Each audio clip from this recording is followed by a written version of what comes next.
നമസ്കാരം. ചാനൽ 5+ലേക്ക് സ്വാഗതം. ഞാൻ നാസർ ബേപ്പൂർ. ഇന്ന് ഡിസംബർ 25, തിരുപ്പിറവിയുടെ ദിനം, ക്രിസ്മസ് ദിനം.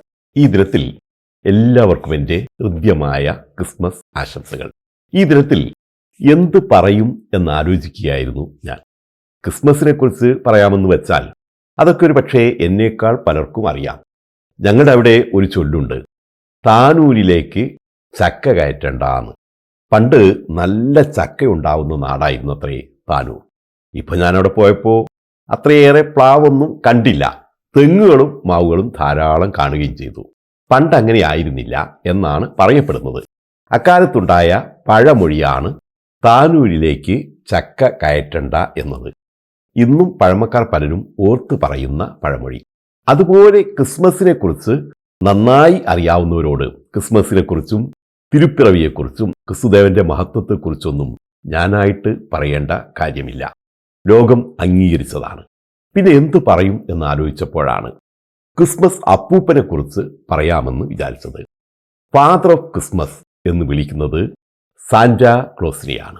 നമ്മളതിനെ അപ്പൻ മാറ്റി അപ്പൂപ്പനാക്കി അങ്കിൾ സാന്റാ ക്ലോസ്.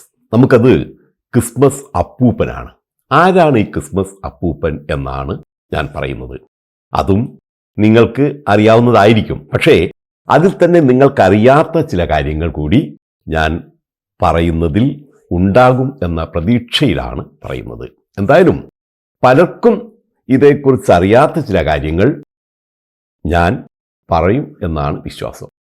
ആരാണ് സെന്റ് നിക്കോളസ്, ക്രിസ് ക്രിങ്കിൾ എന്നൊക്കെ അറിയപ്പെടുന്ന ഈ സാന്റാ ക്ലോസ് എന്ന് ചോദിച്ചാൽ അത് ക്രിസ്മസ് രാവിൽ കുട്ടികൾക്ക് സമ്മാനങ്ങൾ കൊണ്ടുവരുന്ന ഒരപ്പൂപ്പനെന്ന് എല്ലാവർക്കും അറിയാം. വെളുത്ത ട്രിമുള്ള ചുവന്ന സ്യൂട്ട് ധരിക്കുന്ന, വെളുത്ത താടിയുള്ള, തടിച്ച, കുടവയറനായ ഒരപ്പൂപ്പൻ. വാസ്തവത്തിൽ ഇങ്ങനൊരു അപ്പൂപ്പൻ ജീവിച്ചിരുന്നു എന്ന് ചോദിച്ചാൽ ഉണ്ടായിരുന്നു എന്നാണ് ചരിത്രകാരന്മാർ പറയുന്നത്. അവർക്കിടയിൽ ഇതിൽ അഭിപ്രായ വ്യത്യാസങ്ങളുണ്ടെങ്കിലും 3 or 4 നൂറ്റാണ്ടിൽ ജീവിച്ചിരുന്ന ഉദാരമതിയായ ഒരു ബിഷപ്പാണ് പിന്നീട് സാന്റാ ക്ലോസ് എന്ന ഇതിഹാസ കഥാപാത്രമായി മാറിയതെന്നാണ് ഭൂരിഭാഗം ചരിത്രകാരന്മാരും അംഗീകരിക്കുന്നത്. ഗ്രീസിലെ തുറമുഖ പട്ടണമായ പാത്രയിലെ ലിസിയയിലാണ് നിക്കോളസ് ജനിക്കുന്നത്. 19-ാമത്തെ വയസ്സിൽ വൈദിക വേഷമണിഞ്ഞ നിക്കോളസ് ഒരു സഞ്ചാരിയായിരുന്നു. അദ്ദേഹം പല രാജ്യങ്ങളിലും സഞ്ചരിച്ചു. പിന്നെ അദ്ദേഹം ഗ്രീസിലെ പാത്രയ്ക്കടുത്തുള്ള മിറയിലെ ബിഷപ്പായി സ്ഥാനമേറ്റു. ഇക്കാലത്ത് റോമിലെ ചക്രവർത്തി ക്രിസ്ത്യാനികളുടെ കടുത്ത വിരോധിയായിരുന്നു. അദ്ദേഹം അവരെ നിരന്തരം പീഡിപ്പിച്ചുകൊണ്ടിരുന്നു. അവർക്കെല്ലാം സംരക്ഷണമേകിയത് നിക്കോളസ് ആയിരുന്നു. ഇതറിഞ്ഞ ചക്രവർത്തി നിക്കോളസ് പുരോഹിതനെ ജയിലിലടച്ചു. വധശിക്ഷയ്ക്ക് വരെ വിധിച്ചു.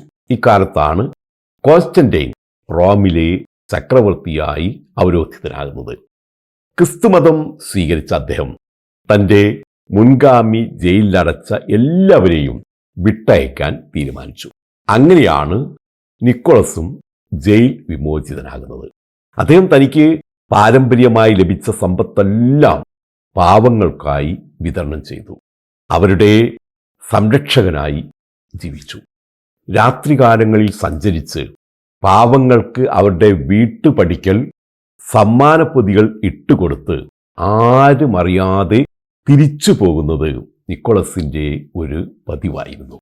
അങ്ങനെ ജനങ്ങളെ സേവിച്ച് ജനങ്ങൾക്ക് പ്രിയങ്കരനായി മാറിയ നിക്കോളസ് ഒരു ഡിസംബർ 6 മരിച്ചു.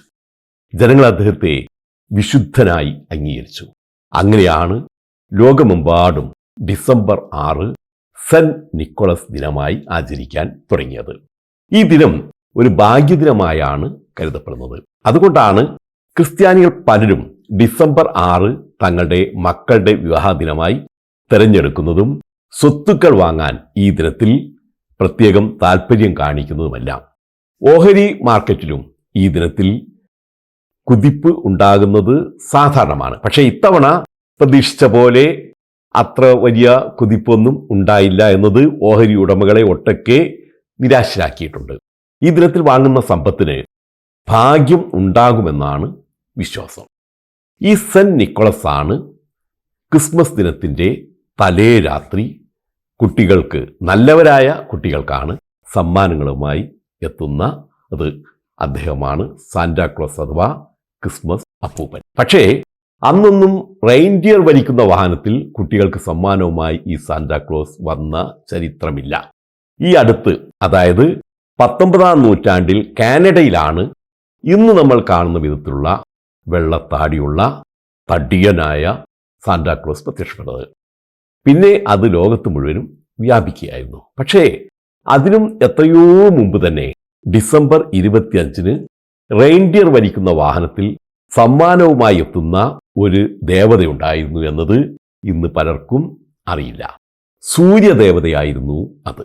നമ്മൾ ഇന്ത്യക്കാർ പശുവിനെ മാതാവായി കാണുന്ന പോലെ അവർക്കന്ന് റെയിൻഡിയർ ആയിരുന്നു മാതാവ്, മദർ റെയിൻഡിയർ. അതവരുടെ ദേവതയായിരുന്നു. അക്കാലത്ത് റെയിൻഡിയർ അവരുടെ പ്രധാന വളർത്തു മൃഗമായിരുന്നു.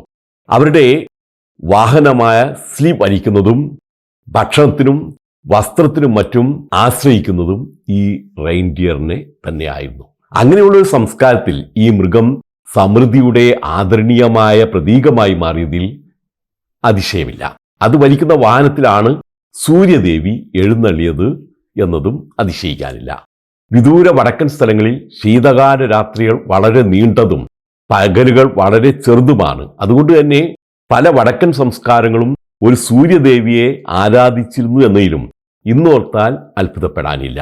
ഡിസംബർ 25-ന് ഈ ദേവത റെയിൻഡിയർ വലിക്കുന്ന ഒരു വാഹനത്തിൽ വാനത്തിലൂടെ സഞ്ചരിച്ച് ചുവപ്പും പച്ചയും നിറത്തിലുള്ള വസ്ത്രങ്ങളും വെളുത്ത രോമങ്ങളുള്ള ചുവന്ന തൊപ്പിയും ധരിച്ച് സൂര്യന്റെ വരവറിയിക്കുന്ന പതിവുണ്ടായിരുന്നു എന്നാണ് പറഞ്ഞു കേൾക്കുന്നത്. അതുകൊണ്ട് തന്നെ നാട്ടുകാരും അന്ന് ഇതേ വസ്ത്രങ്ങൾ തന്നെയാണ് ധരിച്ചിരുന്നത്. അതേ ദേവതയുടെ പുനരാഗമനമാണ് സാന്റാക്ലോസ് എന്നാണ് ചരിത്രാന്വേഷകയും എഴുത്തുകാരിയും ചിത്രകാരിയുമായ Judith Shaw Elina and the reindeer goddess എന്ന തൻ്റെ മാന്ത്രിക നോവലിലൂടെ സമർത്ഥിക്കുന്നത്. ഇനി ക്രിസ്മസ് അപ്പൂപ്പന്റെ നാട് ഏത് എന്നറിയണ്ടേ? സെന്റ് നിക്കോളസ് ജീവിച്ചത് ഗ്രീസിലായിരുന്നെങ്കിലും അതല്ല ക്രിസ്മസ് അപ്പൂപ്പന്റെ നാട്. ഫിൻലൻഡാണ്. വടക്കൻ ഫിൻലൻഡിലെ കൊർവതുന്തിരി എന്ന ചെറിയ കുന്നിലാണ് സാന്റാക്ലോസ് താമസിക്കുന്നതെന്നാണ് മിക്കവരുടെയും വിശ്വാസം. ഇതിനടുത്തുള്ള റൊവാനിമിയിൽ സാന്റാക്ലോസ് വില്ലേജ് എന്ന പേരിൽ ഒരു ഗ്രാമം തന്നെ ഇന്ന് നിലവിലുണ്ട്. ഇതൊരു തീം പാർക്കാണ്. നിരവധി സന്ദർശകരാണ് സാന്താക്ലോസിനെയും തേടി ഇവിടെ എത്തുന്നത്. പറയാൻ തുടങ്ങിയാൽ സാന്റാക്ലോസിനെ കുറിച്ച് ഇങ്ങനെ ഇനിയും ഒരുപാട് പറയാനുണ്ട്. പക്ഷേ ഇപ്പോഴില്ല. ഇപ്പോൾ ഒരിക്കൽ കൂടി എല്ലാവർക്കും ഹൃദ്യമായ ക്രിസ്മസ് ആശംസകളോടെ വിടാം.